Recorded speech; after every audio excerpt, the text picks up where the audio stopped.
पिछले एपिसोड में आपने देखा कि ऐश अब एक काफी ज्यादा क्रिटिकल पॉइंट पे आ चुका था। उसने 7 में से सिर्फ और सिर्फ 4 क्वेश्चन का आंसर सही दिया था। मास्टर बॉल के लिए उसको अगले तीनों क्वेश्चन का आंसर सही देना होगा। लकीली ऐश 8वें और 9वें क्वेश्चन का आंसर बिल्कुल सही दे देता है।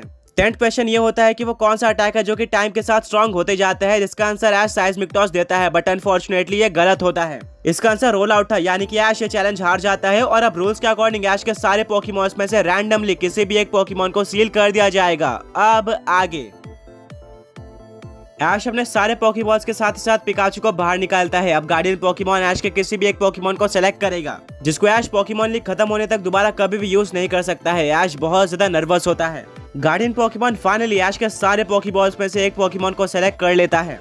वो पोकेबॉल फ्लोट करने लग जाता है। गार्डियन पोकेमॉन बोलता है कि इससे पहले कि मैं इस पोकेबॉल को सील करूं, मैं चाहता हूं कि पोकेमॉन लीग से पहले तुम इस पोकेमॉन से एक आखिरी बार मिल लो, क्योंकि यह दोबारा कभी भी बाहर नहीं आ पाएगा। ऐश के दिमाग में काफी सारे क्वेश्चन चल रहे थे कि आखिर उसके कौन से पोकेमॉन को सील कर दिया गया है। वो फ्लोट करते हुए पोकेबॉल को हाथ में लेता है। उसके हाथ बहुत ज्यादा शेक कर रहे थे। क्या ये ग्रिंजा है या चार्जर्ड है?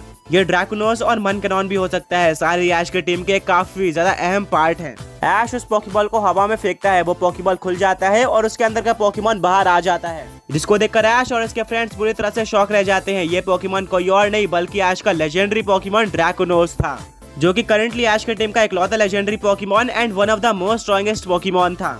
ऐश बहुत ही ज्यादा इमोशनल हो जाता है। वहीं पर ड्रैकुनोस को पता नहीं था कि ऐश ने उसको बाहर क्यों निकाला है। ऐश उसको सारी स्टोरी बताता है कि कैसे उसने एक चैलेंज में पार्टिसिपेट किया था, जिसको वो हार चुका है, और अब रूल्स के अकॉर्डिंग ऐश के एक पोकेमॉन को सील किया जाएगा और सेलेक्ट किए हुए पोकेमॉन तुम हो, यानी कि तुमको सील कर दिया जाएगा। ड्रैकुनोस सरप्राइज रह जाता है। वो पूरी तरह से रेडी था ऐश को पोकेमॉन लीग में सपोर्ट करने के लिए और जिताने के लिए, बट अचानक से ये मोमेंट आ गया। ऐश और ड्रैकुनोस दोनों एक दूसरे से हाथ मिलाते हैं और गले लग जाते हैं। ब्रॉक बोलता है कि वह एक चैलेंज था और हम इसमें कुछ भी नहीं कर सकते हैं। तुम्हें अपने ड्रैकुनोस को सील करना ही होगा, और हाँ, तुम इससे पोकेमॉन लीग के बाद जरूर मिल सकते हो। ड्रैकुनोस बोलता है कि ऐश, तुम्हें पोकेमॉन लीग जीतना होगा।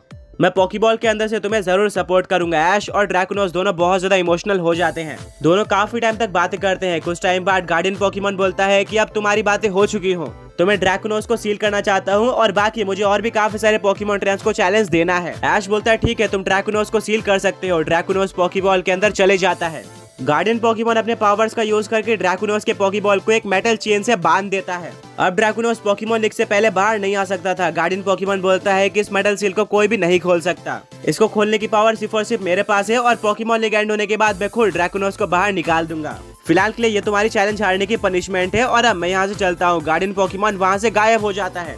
ऐश बोलता है काश मैंने एक और क्वेश्चन का आंसर सही दिया होता, मेरे पास अब ड्रैकुनोस भी होता, साथ में मुझे मास्टर बॉल भी मिल गया होता। मिस्टी बोलते हैं कोई बात नहीं, ऐसे चैलेंजेस बीच बीच में आते रहते हैं और ये पॉसिबल नहीं है कि तुम सारे चैलेंज जीत जाओ। बीच बीच में तुम कुछ चैलेंज हारोगे भी, बट तुम्हें उनका सामना करना है और आगे जाकर तुम्हें पोकेमॉन लीग भी जीतनी है। ब्रॉक बोलता है कि अब ऐश की टीम में एक सुपर स्ट्रॉन्ग पोकेमॉन कम हो चुका है। उसके पास ग्रीन और है, जो कि फुली इवॉल्व भी नहीं है।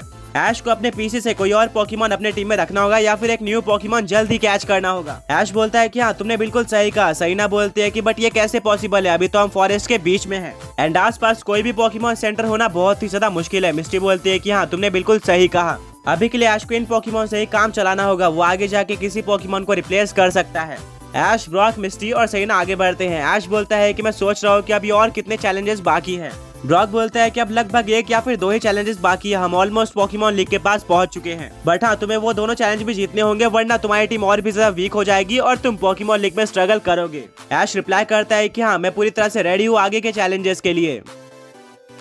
आगे बढ़ने से पहले पिछले पोके क्विज के विनर्स ये रहे, एंड आज का क्वेश्चन ये है कि वो कौन सा इकलौता रीजन है जिस रीजन में ऐश ने एक भी स्टार्टर पोकेमॉन कैच नहीं किया था। सहीना बोलते हैं कि ऐसे क्वेस्ट हमारे वर्ल्ड में एग्जिस्ट नहीं करते थे जहां पर पोकेमॉन ट्रेनर के एक पोकेमॉन को सील कर दिया जाए।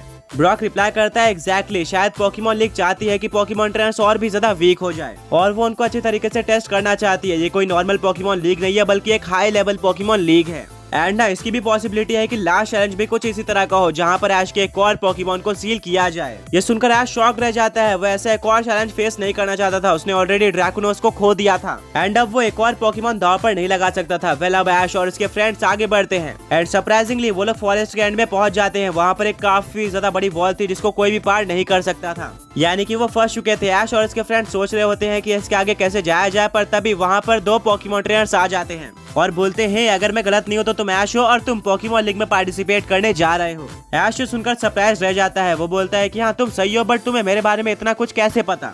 वो बोलते हैं कि वेल हम पोकेमॉन लीग की तरफ से आए हैं और बताना चाहते हैं कि अब तुम्हारा 4th और लास्ट चैलेंज स्टार्ट होने वाला है। ऐश बोलता है क्या लास्ट चैलेंज, इसके बाद मैं पोकेमॉन लीग में जा सकता हूँ? वो पोकेमॉन ट्रेनर्स बोलते हैं कि हाँ तुमने बिल्कुल सही पहचाना। ये सुनकर ऐश और इसके फ्रेंड्स बहुत ही ज्यादा खुश हो जाते हैं। ऐश और पिकाचू जंप करना स्टार्ट कर देते हैं। अब वो पोकेमॉन लीग से सिर्फ और सिर्फ एक कदम दूर थे। वो 2 पोकेमॉन ट्रेनर्स बोलते हैं बट इसमें कोई भी खुश होने वाली बात नहीं है। पोकेमॉन लीग में जाने से पहले तुम्हें हम दोनों को एक डबल बैटल में फेस करना होगा। मेरा नाम ओलिवर है और ये है एडवर्ड। ऐश बोलता है क्या एक डबल बैटल? यहाँ पर मैं भी 2 पोकेमॉन्स का यूज करूंगा और तुम भी 2 पोकेमॉन्स का यूज करोगे। ओलिवर बोलता है कि हाँ शायद तुम एक एक्सपीरियंस पोकेमॉन ट्रेनर हो और इससे पहले तुमने डबल बैटल कर रखी है, बट इससे हमें कोई भी फर्क नहीं पड़ता है। इसमें एक ट्विस्ट होने वाला है, ये कोई नॉर्मल डबल बैटल नहीं होने वाली है। सैना बोलती है क्या एक और ट्विस्ट, और ये ट्विस्ट कैसा होने वाला है? एडवर्ड रिप्लाई करता है सबसे पहले तो रिजल्ट मैटर नहीं करते। अगर ऐश इस बैटल को जीतता है या फिर हारता भी है तो भी आगे का रास्ता खोल दिया जाएगा। ऐश पोकेमॉन लीग की तरफ आगे बढ़ सकता है। ब्रॉक कंफ्यूज हो जाता है और बोलता है कि ये कैसा चैलेंज है। ओलिवर बोलता है कि वेल तुम्हें समझ जाना चाहिए था, अगर हमने बोला है कि ऐश आगे जा सकता है तो हम उसके जगह पर कुछ और मांगेंगे। ऐश बोलता है नहीं, फिर से नहीं, शायद यहाँ पर मेरा एक और पोकेमॉन जा सकता है। ओलिवर बोलता है कि तुम काफी स्मार्ट हो। अब एडवर्ड सारे रूल्स बता देता है। ये एक डबल बैटल होने वाली थी जहाँ पर ऐश 2 पोकेमॉन्स का यूज कर सकता है। वहीं पर एडवर्ड और ओलिवर अपने एक पोकेमॉन का यूज करेंगे, बट यहाँ पर एक बहुत ज्यादा बड़ा ट्विस्ट है। दोनों ही पोकेमॉन ट्रेनर्स के पोकेमॉन स्विच हो जाएंगे, यानी कि ऐश के 2 पोकेमॉन्स ओलिवर और एडवर्ड के पास आ जाएंगे। वहीं पर ओलिवर और एडवर्ड के पोकेमॉन ऐश के पास आ जाएंगे, यानी कि वो ऐश के पोकेमॉन्स का यूज करके बैटल करेंगे। वहीं पर ऐश ओलिवर और एडवर्ड के पोकेमॉन का यूज करेगा, यानी कि पोकेमॉन ट्रेनर्स को अपने ही पोकेमॉन को डिफीट करना है। ऐश बोलता है क्या ये कैसा चैलेंज है? इसके बारे में तो मैंने कभी भी नहीं सुना था और इसका पॉइंट क्या है? एडवर्ड बोलता है कि पोकेमॉन लीग को पहले से ही पता है कि तुम काफी ज्यादा स्ट्रॉन्ग पोकेमॉन ट्रेनर हो और बैटल्स में अच्छे हो। तुम हमें डिफीट भी कर सकते हो और इजीली आगे जा सकते हो, बट अब क्यों ना चेक किया जाए कि तुम अपने पोकेमॉन्स को कितने अच्छे तरीके से जानते हो एंड खुद के ही पोकेमॉन्स के अटैक और स्ट्रेटेजी को किस तरह से काउंटर कर सकते हो। ये एक बहुत ही ज्यादा वियर्ड रूल था। एडवर्ड बोलता है कि मुझे पता है कि अजीब लग रहा है, बट मेरी मानो तो इससे तुम अच्छी तरीके से चेक होने वाले हो। ये एक परफेक्ट लास्ट चैलेंज है। ऐश पूरी तरह से नर्वस होता है। उसने आज तक अपने पोकेमॉन्स के अगेंस्ट बैटल नहीं करी थी। उसके दिमाग में काफी सारे क्वेश्चंस आ रहे होते हैं। ओलिवर बोलता है कि एट्रो रीजन वीक पोकेमॉन ट्रेनर्स के लिए नहीं है। तुम्हें ऐसे ही चैलेंजेस फेस करने होंगे अपने आप को प्रूव करने के लिए। एंड वेट, मैंने तो ये बताया ही नहीं कि अगर तुम बैटल हार जाते हो तो तुम्हें पनिशमेंट क्या मिलेगी। ऐश और इसके फ्रेंड्स पनिशमेंट सुनकर पूरी तरह से शॉक्ड रह जाते हैं।